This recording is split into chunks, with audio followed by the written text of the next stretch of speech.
The old man walked into Warrior's Edge MMA gym like he'd stumbled into the wrong building. At 76, with silver hair and a slight limp favoring his right leg, he looked more suited for a senior center than a place where professional fighters trained. When he approached the front desk and asked about joining, the three MMA fighters doing pad work nearby couldn't help but laugh. "Yo, Grandpa," called out Jake, the Hammer Morrison, a rising middleweight with an 8-2 record.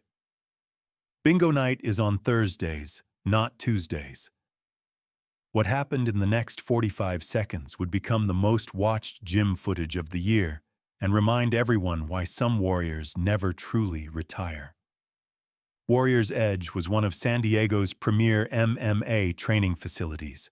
Professional fighters from multiple organizations trained there, alongside serious amateurs and fitness enthusiasts who wanted to learn real combat skills. The gym's owner, former UFC fighter Marcus "the Bull" Thompson, had built a reputation for running a no-nonsense facility where respect was earned through skill, not talk. But what was truly shocking was what that old man was about to demonstrate. The man's name was Frank Russo, and he'd walked into the gym because his doctor had recommended light exercise for his arthritis. When he'd mentioned he used to do some martial arts, his physician suggested he try a local dojo. Frank had accidentally walked into the MMA gym next door. At the front desk, the young receptionist looked uncomfortable. "Sir, this is a mixed martial arts facility. We do have a senior fitness class on Saturday mornings, but our regular classes are pretty intense." "I understand," Frank said calmly. "I was actually looking for something lighter."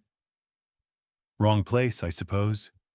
But Jake Morrison and his training partners, Diego Lightning Cruz and Tommy T-Rex Walsh, had already noticed the old man. They were in between rounds, bored, and looking for entertainment. "Hold up, old-timer," Jake called out, walking over with his gloves still on. "You said you used to do martial arts? Like what, Tai Chi in the park?" Frank smiled patiently. "Something like that, son." Diego joined in. "Bro, no offense, but you can barely walk. This is a combat sports gym. People get hurt here." "I appreciate your concern," Frank said, turning to leave. "You haven't seen the biggest surprise yet." Because what Frank was about to reveal would shock everyone in that gym. Tommy, the youngest and cockiest of the three, stepped in Frank's path. "Wait, don't leave yet. I'm curious. What martial art did you do? Karate? Kung Fu?" He put on an exaggerated karate pose, making his friends laugh. Frank looked at the young fighter, then at the others. Something shifted in his demeanor, subtle but unmistakable. His posture straightened slightly, his eyes focused. "I learned hand-to-hand combat in the Marine Corps," Frank said quietly. "Long time ago." Jake laughed. "Marine Corps hand-to-hand? Dude, that's not even a real martial art. That's just basic combatives. This is MMA, old man. Mixed martial arts. We train BJJ, Muay Thai, wrestling, boxing, the real stuff." Marcus Thompson, the gym owner, had been in his office but heard the commotion. He came out to see what was happening, immediately sensing trouble. "What's going on here?" Marcus asked, his voice carrying authority. "Nothing, boss," Jake said. "Just talking to this old guy about martial arts." Marcus looked at Frank, then at his fighters. He'd seen this scenario before. Young fighters with something to prove, an older person they saw as an easy target for their egos. But this was exactly when everything changed. Because Marcus recognized something in Frank's stance that the young fighters couldn't see. Marcus had been a professional fighter for 12 years. He'd fought opponents from every discipline, faced warriors from around the world, and learned to read people through decades of combat experience. And something about the way Frank stood, The weight distribution, the slight angle of his shoulders, the calm in his eyes, triggered recognition. "Gentlemen," Marcus said to his fighters, "maybe you should get back to training." "Actually," Frank said, surprising everyone, "if they're interested in seeing what Marine Corps hand-to-hand looks like, I'd be happy to show them. Might be educational." The gym went quiet. Everyone nearby had stopped to watch. Jake's eyes lit up with malicious glee. "Oh, you want to go? Like actually spar?" "If your coach allows it," Frank said, looking at Marcus. Marcus should have shut it down right there. But something in Frank's calm confidence made him curious. "How old are you, sir?" 76. "And you want to spar with my fighters?" "Just light contact. Educational demonstration." Marcus studied Frank for a long moment. "Waiver first, and I stop it the second I see anything dangerous. What you're seeing now is nothing, because what Frank was about to do would be replayed thousands of times and teach these fighters a lesson they'd never forget." Frank signed the liability waiver with steady hands. The gym's regular members had started to gather, sensing something unusual was about to happen. Some pulled out phones, ready to film what they thought would be an amusing mismatch. Marcus set ground rules. Light contact only. No strikes to the head for the senior participant. I stop it whenever I want. Understood? All four men nodded.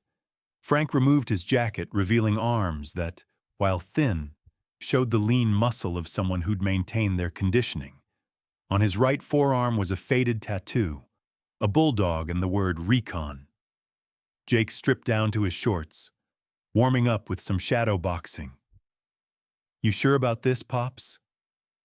"I don't want to hurt you." "I appreciate that," Frank said, stepping onto the mat in his plain t-shirt and sweatpants. Marcus positioned himself as referee. "This is light sparring, Jake." "I mean it." "Got it, coach." They touched gloves. Jake immediately began circling with the confident movement of a trained fighter. He threw a lazy jab to test Frank's reaction, not trying to hit him, just seeing how the old man would respond. Frank didn't flinch, didn't blink, just tracked Jake's movement with calm eyes. Jake threw another jab, slightly faster. Frank's head moved an inch to the left, minimal movement, maximum efficiency. The truth was, Frank hadn't told them the most important thing about his military training. Jake decided to end the demonstration quickly. He threw a combination, jab, cross, low kick, still at about 60% power, not wanting to actually hurt the old man, but wanting to prove his point. What happened next took exactly 2.3 seconds. Frank's left hand deflected the jab with a subtle wrist movement. His right hand caught the cross mid-flight, redirecting it past his head. As Jake's low kick came up, Frank stepped into it, nullifying its power. And in the same fluid motion, Frank's right hand shot forward, not a punch, but a palm strike that stopped 1 inch from Jake's throat. Jake froze. He hadn't even seen it coming. "Dead," Frank said quietly, pulling his hand back. The gym was silent.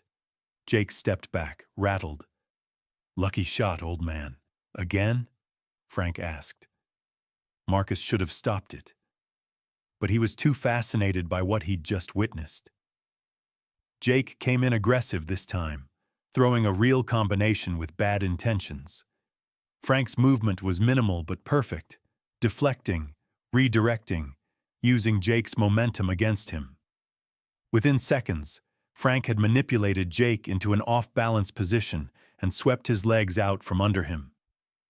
Jake hit the mat hard, but Frank wasn't finished teaching yet. Diego and Tommy looked at each other, their earlier amusement gone.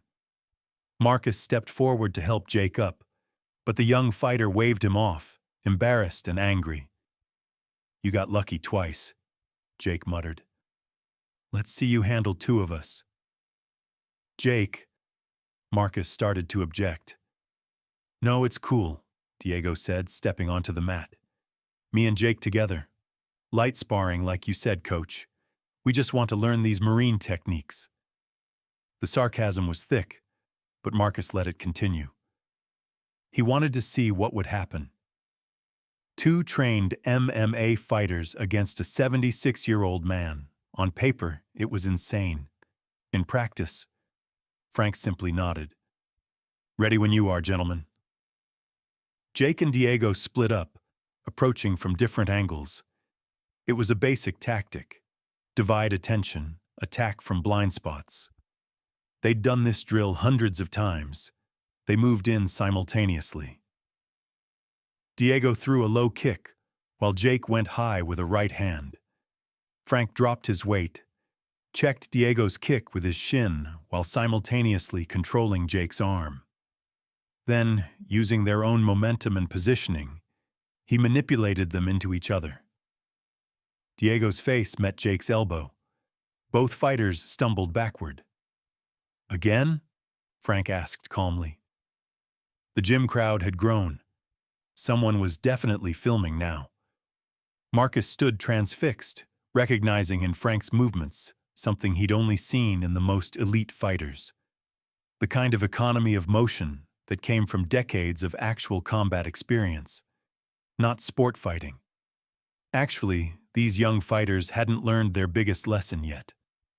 Because what Frank was about to reveal would completely change their understanding of what fighting really meant. Tommy, the youngest at 24 and cockiest of the three, stepped onto the mat without being asked. All three of us. Right now. Let's see your old man Kung Fu handle this, Grandpa. Marcus opened his mouth to stop it, but Frank spoke first. Marcus, may I tell them something before we continue? Go ahead, Frank looked at the three fighters. My name is Frank Russo. In 1968, I joined the Marine Corps. I was assigned to Force Reconnaissance. Do any of you know what Force Recon does? The fighters looked at each other blankly. Marcus knew. His face had gone pale. Frank continued. Force Recon Marines are inserted behind enemy lines to gather intelligence and conduct special operations. We were trained in close quarters combat because in the jungle, in villages, in tunnels, we had to be able to kill silently, quickly, and efficiently. What you call MMA is a sport with rules, weight classes, and referees. What I learned had one rule: survive. He let that sink in. I spent 3 tours in Vietnam doing jobs that officially never happened. I've been in more real fights than all 3 of you combined will experience in your entire careers. And I'm not telling you this to brag. I'm telling you so you understand. What you do in this gym is beautiful, athletic, and impressive. But it's not the same thing. The gym was dead silent. Now, Frank said, all 3 of you. Same time. Let's finish this lesson. But the most shocking part was about to happen. Jake, Diego, and Tommy spread out in a triangle formation around Frank. They weren't playing anymore. This was their pride on the line, their reputations in their own gym. They attacked simultaneously from 3 angles. It should have been impossible to defend against. Frank moved like water. He deflected Jake's punch into Diego's incoming kick, used Tommy's momentum to sweep him into Jake, maintained perfect positioning so that they were constantly getting in each other's way. Within 15 seconds, all 3 fighters were on the mat, having taken each other out more than Frank had taken them out. But Frank wasn't done teaching. He helped Tommy up first, the youngest. You telegraph every move with your shoulders, Frank said gently. Against another sport fighter, they might not notice. Against someone trained to kill, you'd be dead before your punch landed. He pulled Diego up. You rely too much on your reach advantage. What happens when you face someone who doesn't fight your fight? Someone who gets inside your range before you realize the fight started. Finally, he helped Jake up. And you. You're the most naturally talented of the three. But you fight angry. Anger is a weakness. Calm is strength. Marcus stepped forward, not to stop the session, but to bow to Frank in respect. Sir, would you mind me asking, what unit were you with? 3rd Force Reconnaissance Company, 1968 to 1971. Marcus turned to his stunned fighters. Gentlemen, do you know how many Force Recon Marines served in Vietnam? They shook their heads. Fewer than 500 in the entire war. They had one of the highest casualty rates of any unit. They went into places where even regular Marines wouldn't go. And you just tried to fight one of them. The fallout from that day changed everything. The video of the encounter went viral within 24 hours. 76-year-old veteran handles 3 MMA fighters became international news. But what made the story even more powerful was what happened next. Jake, Diego, and Tommy didn't run from their humiliation. Instead, they publicly apologized and asked Frank to teach them. These young fighters disrespected a true warrior, Jake posted on social media. We learned a painful lesson about humility, respect, and the difference between sport and survival. Mr. Russo has agreed to share some of his knowledge with us, and we're honored. Frank began coming to the gym twice a week. Not to teach MMA, Marcus had that covered, but to teach what he called reality-based combat principles. The classes focused on situational awareness, controlling adrenaline, economy of motion, and techniques that worked when rules didn't exist. Word spread. Active duty military members started attending. Law enforcement officers, security professionals. They wanted to learn from someone who'd survived real combat, not just won trophies. Marcus created a special program called Warrior Wisdom, with Frank as the lead instructor. The gym's reputation skyrocketed, not just as a place to learn sport fighting, but as a place that honored the warrior tradition in all its forms. But the most profound change was in Jake, Diego, and Tommy. They continued their MMA careers, but with a new perspective. They began each training session by thanking Frank, reminding themselves that what they did was a privilege, not life or death. Jake later said in an interview, "I thought I was a fighter because I'd won some fights in a cage. Frank showed me I was an athlete playing a fighting sport. There's a difference, a huge difference. And understanding that difference made me better at both." 6 months after the incident, Frank was invited to Camp Pendleton to conduct a guest training session for current Force Recon Marines. The video of his gym encounter had reached the Marine Corps, and they wanted their young warriors to learn from him. Standing before 60 elite Marines, Frank told them, "The techniques I used in that gym were the same ones you're learning now. But the most important weapon wasn't a technique. It was calm. I knew those young fighters were better athletes than me. Stronger, faster, better trained in sport combat. But I'd been in situations where one mistake meant death. They'd been in situations where one mistake meant losing a match. That difference in pressure, in experience, in understanding what's really at stake, that's what made the difference." The Marines listened with absolute attention. Some had seen the video. All of them understood they were hearing from a legend.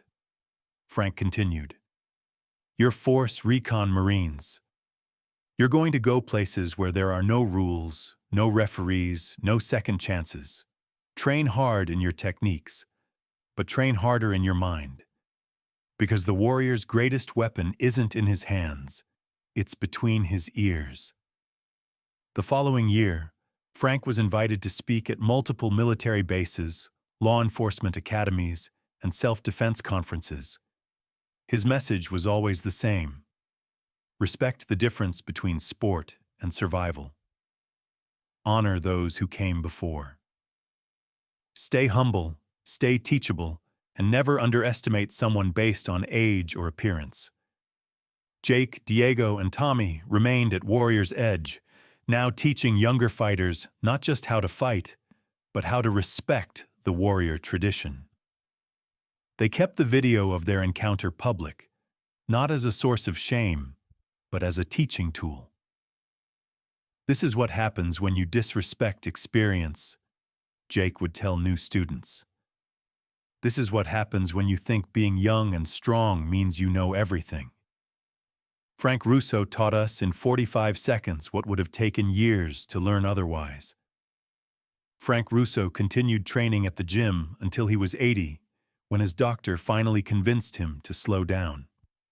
Even then, he came to watch, to encourage, to offer quiet words of wisdom to fighters who were now half his age.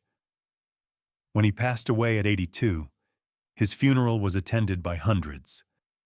Marines from his force recon days, MMA fighters he'd trained, and military members from around the country. The honor guard included Jake, Diego, and Tommy, who carried his casket with tears streaming down their faces. At the service, Marcus Thompson spoke.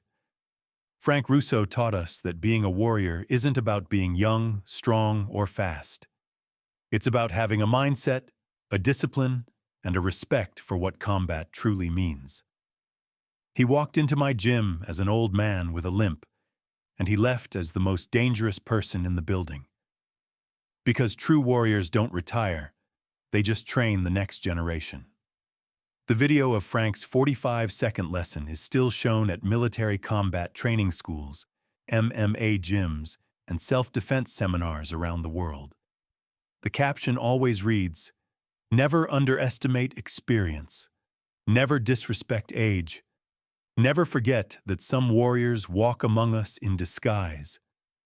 And at Warrior's Edge MMA Gym, there's a photo of Frank on the wall, alongside the gym's motto, written in his words, "The greatest fight you'll ever win is the one you avoid, through wisdom, calm, and respect."